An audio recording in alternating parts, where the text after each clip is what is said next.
Mes chers collègues, alors sur cette feuille de route culture, je souhaitais compléter l'intervention de mon collègue Fabien et attirer votre attention sur le grand absent de cette feuille de route. Alors grand absent ou presque.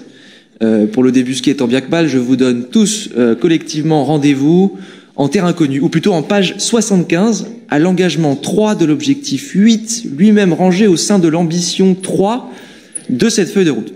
Alors c'est seulement là-bas que vous trouverez les 10 lignes qui sont dédiées à la composante internationale de notre politique culturelle sur 88 pages. C'est un peu léger.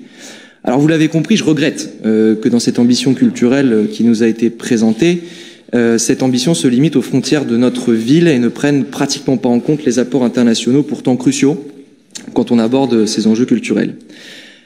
À la lecture de ce document, je dois vous dire que ce qui transpire, au-delà même des initiatives qui, certaines sont positives, d'autres sont des initiatives qui reprennent des choses déjà engagées, ce qui transpire, c'est, une volonté forte de mettre en avant tout ce qui provient du local, et ça, personne ne vous en jettera la pierre, bien entendu, mais néanmoins, cela ne justifie en rien le manque d'implication vis-à-vis des artistes et de tout vecteur, d'ailleurs, culturel, quel qu'il soit, international dans notre ville, qui d'ailleurs en a bien besoin pour garantir son attractivité tout court. Alors, l'attractivité, je sais, ça y est, le gros mot est lancé. Il ne faut pas être trop attractif parce que sinon ça pourrait poser des problèmes à la frugalité qui est prônée par vous-même, monsieur le maire.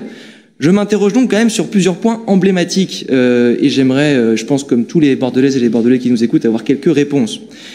Fabien en a parlé, la Cité du Vin.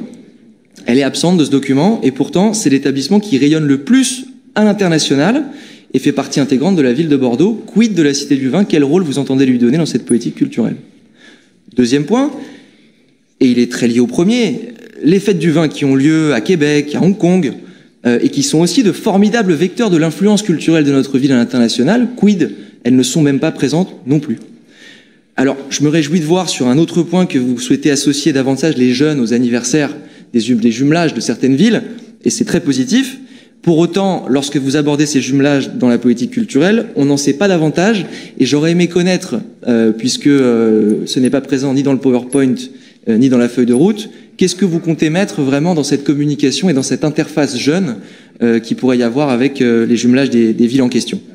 Alors vous évoquez aussi le renouvellement de la convention de l'Institut français avec Bordeaux Métropole, tout comme celui d'Eurocity, c'est une bonne nouvelle, mais vous ne précisez pas non plus le contenu et l'ambition de ce partenariat renouvelé.